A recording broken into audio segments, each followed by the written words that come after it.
Considéré au départ comme une secte juive parmi tant d'autres, le christianisme a connu plusieurs controverses, crises et bouleversements au cours de l'histoire. Malgré cela, il reste la religion la plus répandue au monde et a profondément marqué différentes civilisations. En 20 minutes d'entretien en compagnie du révérend Francis Tununa, nous verrons qui en est le fondateur, quel en est le message fondamental, allant jusqu'à atteindre plus de 2 milliards de chrétiens aujourd'hui. Révérend Francis, bonjour. Bonjour. Le monde se partage en 5 grandes religions, le judaïsme, le christianisme, le bouddhisme, l'hindouisme et l'islam. Ce matin, nous voulons faire une étude rapide du concept christianisme. Qu'est-ce que cela veut dire? Dans le mot christianisme, vous avez déjà le mot Christ, qui signifie tout simplement que c'est la religion du Christ. On dit aussi que le christianisme, c'est la religion des chrétiens, de façon simple. Et quand est-ce qu'il a commencé? Le christianisme commence avec le Seigneur Jésus-Christ. Lorsqu'il naît, il grandit et il commence son ministère. Au moment où il commence son ministère, il est en train de divulguer ses enseignements. C'est à partir de là que va naître le christianisme. Or, Jésus commence son ministère autour de l'âge de 30 ans. Donc si on s'en tient à cette date où il commence son ministère et a diffusé son enseignement, eh bien, nous sommes encore là au 1er siècle. Alors donc c'est autour du 1er siècle que le christianisme va donc naître et va naître par la personne du Seigneur Jésus-Christ. Si le christianisme va naître à partir de la personne du Seigneur Jésus-Christ, son enseignement en particulier. En quoi repose-t-il? Alors, le christianisme repose sur un trépied. Il repose sur 3 valeurs principales. Il y a d'abord la vie du Seigneur Jésus-Christ, l'enseignement du Seigneur Jésus-Christ et l'œuvre accomplie par Jésus sur le bois du calvaire. Ce sont là les 3 éléments sur lesquels repose le christianisme. 3 éléments clés. Donc on ne peut pas ici trouver autre chose que la personne de Jésus-Christ. C'est donc une religion qui est entièrement fondée sur une personne, Jésus-Christ. Et la Bible présente cette personne comme étant le Dieu du ciel lui-même qui s'était incarné et qui était venu sur la terre sous la forme d'un homme parce qu'il devait payer le prix pour que le pont entre l'homme et Dieu soit rétabli, pont qui était brisé par le péché depuis le jardin d'Éden. J'ai dit de mon lancement que le christianisme a connu plusieurs bouleversements au cours de l'histoire. Et malgré cela, il ne cesse de toucher, sinon de marquer différentes civilisations. Alors comment le christianisme a-t-il fait pour se propager? D'abord, le christianisme a commencé par quelqu'un de très sérieux, comme j'ai dit, le Seigneur Jésus-Christ lui-même, donc en personne. Et donc, comme c'était quelque chose que lui-même avait lancé, donc il allait déjà de soi que malgré les contestations, ça devait toujours évoluer. Mais il y a eu plusieurs paramètres qui ont donc intervenu. D'abord, au commencement, quand le christianisme naît, avant de quitter la terre, Jésus-Christ va dire à ses disciples, allez par tout le monde et prêchez la bonne nouvelle à toute la création. Celui qui croira et qui sera baptisé sera sauvé. Voilà ce qu'il va dire à ses disciples. Mais ses disciples n'ont pas fait exactement ce que Jésus-Christ va leur demander. Au lieu d'aller par tout le monde, ils se sont cantonnés à Jérusalem pour répandre l'évangile. Alors qu'il leur avait été dit, allez par tout le monde. Et nous trouvons déjà une image semblable dans l'Ancien Testament, lorsque Dieu dit à l'homme depuis le jardin d'Éden, allez, multiplier et remplissez la terre. C'est l'ordre donné par Dieu au premier homme, Adam, et à son épouse Ève. Et voilà que quand on arrive à la génération de Noé, il se cantonne donc autour de Babel. Naturellement, les descendants qui sont sortis après le déluge, ils se cantonnent autour de Babel, et là, ils voulaient ériger une tour pour que tous soient là, dans ce lieu-là, et parlent le même langage. Dieu dit non, ce n'est pas ce que j'avais commandé dès le départ. Alors il a sémé, il a envoyé la confusion, ils ne s'entendaient plus, alors il y a eu donc des bouleversements qui vont donc éparpiller la population sur la terre entière. Question de faire que l'ordre qu'il avait donné depuis le départ soit donc accompli. C'est ainsi donc que la terre entière a été peuplée selon la volonté de Dieu. Et donc Jésus, en disant à ses disciples, allez par tout le monde et prêcher la bonne nouvelle à toute la création, c'était ce qu'ils étaient censés faire. Comme ils ne l'ont pas fait, qu'est-ce que Jésus va permettre?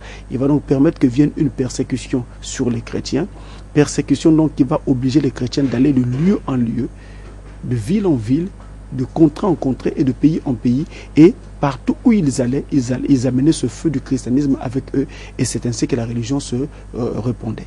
Et donc la persécution a été l'un des éléments qui a largement contribué à ce que le christianisme se répande.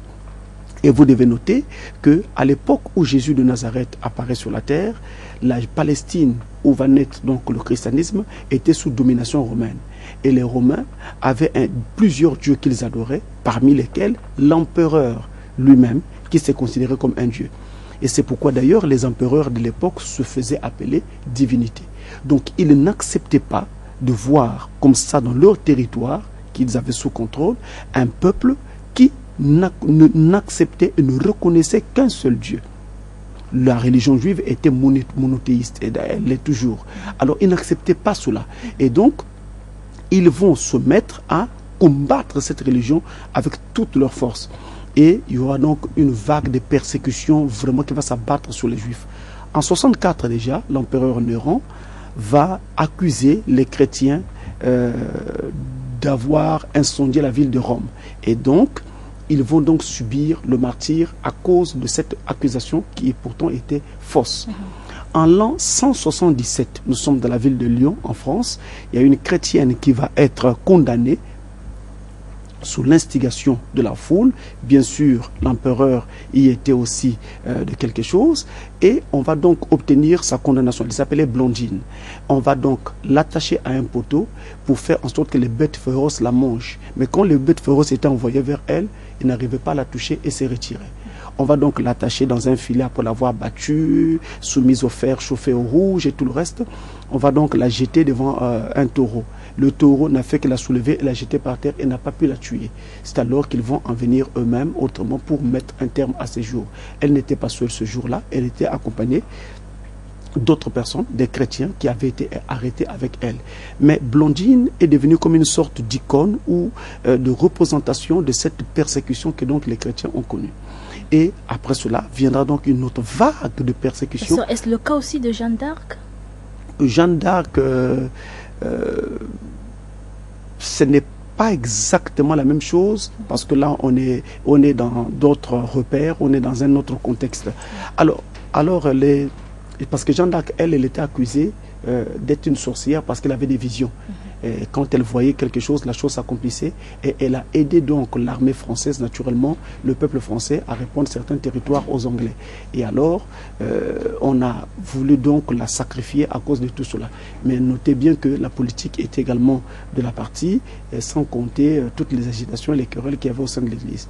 Donc après toutes ces choses, il y a aussi eu cette vague de persécution qui est venue par les empereurs comme Dès, Valérien et Trajan, qui vont donc vraiment s'abattre sur les chrétiens de l'Empire, jusqu'à ce que finalement apparaisse une sorte de reconnaissance par l'édit, je vais dire de Sardique, qui finalement sera couronné par l'édit de Milan de Constantin en 312, qui reconnaissait que chaque citoyen de l'Empire avait le droit d'adorer le Dieu qu'il voulait et d'avoir la religion de son choix. C'est alors que les chrétiens vont commencer à connaître un certain répit. Mais vous voyez que cela a permis donc l'expansion du christianisme. Si vous voyez seulement l'histoire du christianisme au sein de la petite Judée, vous verrez déjà que avec la persécution entraînée par l'empereur Claude, cela a mené les chrétiens jusqu'à Antioche et même jusque plus loin. Et c'est d'ailleurs à Antioche que les chrétiens ont commencé à être appelés pour la première fois chrétiens. Donc la persécution a beaucoup travaillé pour amener les chrétiens de lieu en lieu parce qu'ils devaient fuir. Et c'est cela donc qui a contribué largement à l'expansion du christianisme. Pasteur Francis, qu'est-ce que le christianisme apporte particulièrement aux hommes? Alors, la question que vous posez me permet de repartir un moment dans l'histoire que je venais d'évoquer. Rome était opposée au christianisme. Et voilà la même Rome qui bascule et qui maintenant devient favorable au christianisme. Il faut noter en passant que l'empereur Constantin était le premier empereur chrétien de l'histoire de l'Empire romain. Chrétien entre guillemets, hein, même s'il n'était pas un chrétien né de nouveau tel que nous savons, nous connaissons la nouvelle naissance d'après les Écritures, mais c'était le premier empereur qui a embrassé ouvertement le christianisme. Et d'ailleurs, c'est sous lui que vont commencer à se construire les basiliques, qui étaient les premiers lieux où on va donc devoir adorer le Seigneur à cette époque-là. Et donc, qu'est-ce qui a donc fait basculer l'opinion romaine pour que finalement le christianisme soit accepté? C'est que le peuple romain avait beaucoup de questions auxquelles il ne trouvait pas réponse. D'où vient l'homme? Pourquoi est-il sur la terre? Où va-t-il après la mort? Pourquoi toutes ces choses qui nous arrivent parfois si brutalement, si tragiquement? qu'est-ce que finalement le destin de l'homme. Mais les dieux romains et les cultes romains n'avaient pas réponse à ces différentes questions. Et finalement, les Romains vont constater que c'est la Bible des chrétiens qui répondait à toutes ces questions. Et donc, ils constateront que cette religion dite nouvelle, le christianisme, répondait à toutes ces questions. Parce que dans la Bible, vous avez la réponse à la question « Qui est l'homme? D'où vient-il? Pourquoi est-il sur la terre? Et après la terre, il va où ?» La Bible répond à toutes ces questions avec exactitude et j'ai presque envie de dire avec précision. Cela va donc changer l'opinion du peuple romain en faveur des chrétiens. C'est comme ça que le christianisme va être accepté à Rome. Et justement, qu'est-ce que le christianisme apporte concrètement à l'homme? Le christianisme répond à toutes ces questions qui étaient en train d'obscurcir l'esprit de l'homme. Le christianisme répond à la question d'où vient l'homme. Le christianisme répond à la question qu'est-ce que l'homme fait sur la terre. Le christianisme répond à la question quel est l'avenir de l'homme. Et le christianisme alors montre à l'homme qu'est-ce qu'on appelle la condition du péché. Et le christianisme montre à l'homme quelle est la voie de sortie pour s'extirper du péché. Le christianisme apporte à l'homme la solution pour aimer son prochain et vivre en parfaite odeur de sainteté avec ses confrères. Donc le christianisme est une religion qui non seulement apporte des notions importantes qui touchent à la morale, des notions importantes qui répondent aux graves questions philosophiques que l'homme s'est posées depuis des siècles et des décennies, mais le christianisme apporte aussi à l'homme la véritable liberté intérieure qui finalement se traduit à l'extérieur par une vie qui est en parfaite symbiose avec la communauté, avec même la nature. Le christianisme répond à toutes ces choses. Tout ce que les gens vont chercher dans les religions dites ésotériques, je vais dire dans les cultes ésotériques, je vais dire dans les religions d'Orient, tout ce que les gens vont y chercher, eh bien les réponses se trouvent dans la Bible.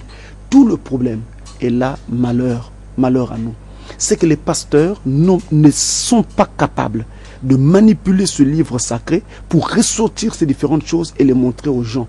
C'est pourquoi les gens, pensant que le christianisme est une religion de l'école primaire, c'est une religion des débutants, alors préfèrent aller dans ces systèmes initiatiques. Alors que dans la Bible, les questions sont là, les choses sont là, il suffit de les prendre et de les montrer tout simplement aux gens, fort malheureusement. Et ça, c'est une question de ministère, tout simplement, que nous avons eu durant les âges. Vous voulez affirmer que le christianisme est différent de toutes les autres religions? Bon, déjà, entre les différentes religions, il y a toujours des points communs. On ne peut pas se le cacher. Mais le christianisme, à mes yeux, est la seule religion qui soit, ou la seule religion qui vraiment vaut la peine d'être embrassée. Regardez, toutes les religions ont des leaders, mais des leaders qui sont morts, et dont les tombes sont là comme des monuments. Tout le monde peut aller à ces tombes pour un pèlerinage.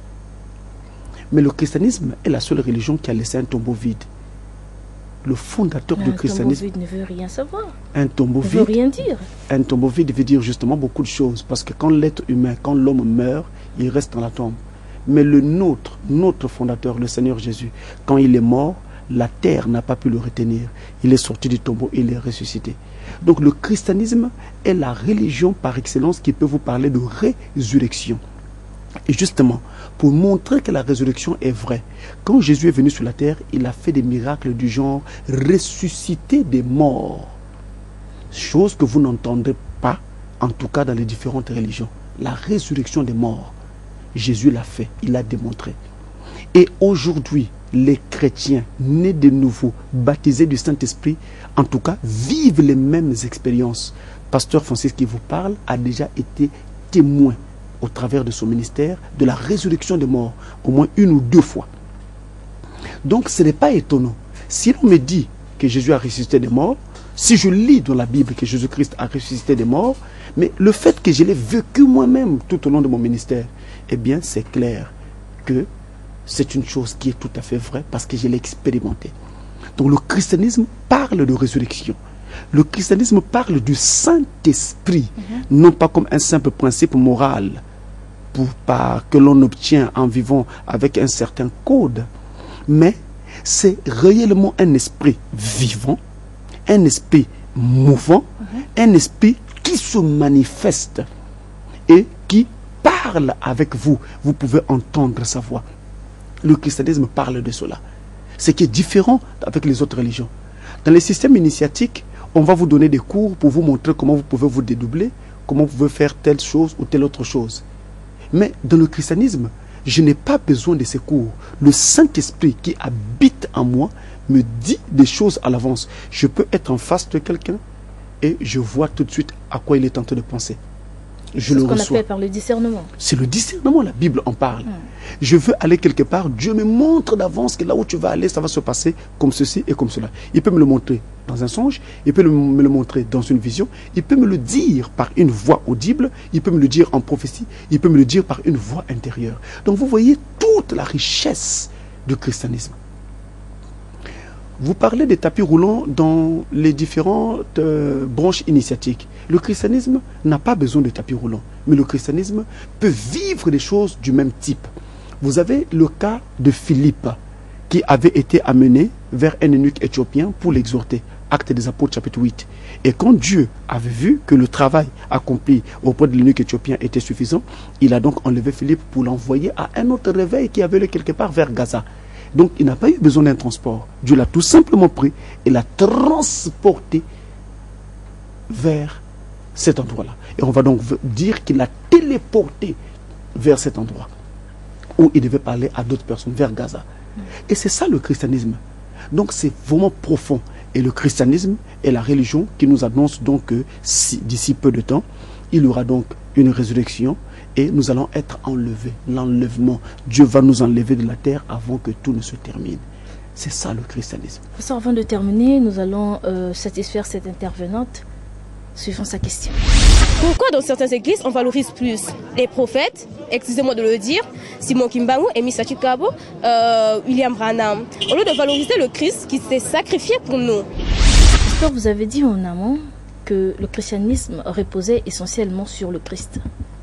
Mais pourquoi dans le christianisme on valorise d'autres personnes comme des prophètes? D'abord, dans les milieux chrétiens où les prophètes sont beaucoup plus valorisés que le Christ, il y a là un problème. Il y a un défaut quant à la norme laissée par le Seigneur Jésus. Le serviteur ne peut pas être plus grand que le maître. Le maître, c'est le Christ lui-même. Et les prophètes ne sont que des serviteurs, tout comme tous les autres, Éphésiens 4. Les évangélistes, les apôtres, les pasteurs, les docteurs ne sont que des serviteurs. Mais le maître est, reste et restera toujours le Christ lui-même. Donc on ne peut pas et on ne doit pas et on ne devrait pas dans une église élever un prophète au-dessus du Christ. Cela ne doit pas se faire. Fut-il appelé Branham ou je ne sais de quel autre nom, on ne devrait pas l'élever au-dessus du Christ. Christ doit rester plus élevé et Christ doit rester au-dessus. Maintenant, par contre, le fait d'élever Christ ne signifie pas qu'on ne peut pas et qu'on ne doit pas parler de ce qu'il a fait, lui, Christ, au travers de ses prophètes ou de son prophète. Alors, si une église a été fondée par un prophète, c'est tout à fait normal que dans cette église-là, on dise aux adeptes ce que le Seigneur Jésus-Christ a fait pour nous au travers de son prophète. Alors, dans la Bible d'ailleurs, dans Actes des Apôtres, dans le livre des Actes des Apôtres, il est dit que Moïse a dans chaque ville des gens qui le prêchent. C'est Acte 15, le verset 21. Alors, moi je me pose la question. Moïse a dans chaque génération des gens qui le prêchent. Le prêchent. Alors, ce n'est plus Jéhovah qu'on prêche, ce n'est plus Dieu qu'on prêche. C'est maintenant Moïse. C'est maintenant Moïse. C'est paradoxal. Comment allons-nous prêcher Moïse? C'est Jéhovah qu'on devait prêcher. Et qui avait envoyé Moïse? C'était Jéhovah. Et pourquoi devait-on prêcher Moïse? Lisez l'Écriture, Acte 15, verset 21. C'est parce que Moïse avait amené la loi. Et quand un prophète vient, il a l'action de Dieu sur lui. C'est pourquoi Élie, le Tishbite, pouvait dire « Il n'y aura pas de pluie, sinon à ma parole ». Ce n'était pas sa parole, c'est Dieu qui l'avait envoyé. Mais ayant l'action de Dieu, alors en ce moment-là, la parole de Dieu devenait la parole d'Élie. L'action de Dieu devenait l'action d'Élie. C'est pourquoi la parole apportée par Moïse devenait la parole de Moïse. Quoi qu'étant la parole de Dieu.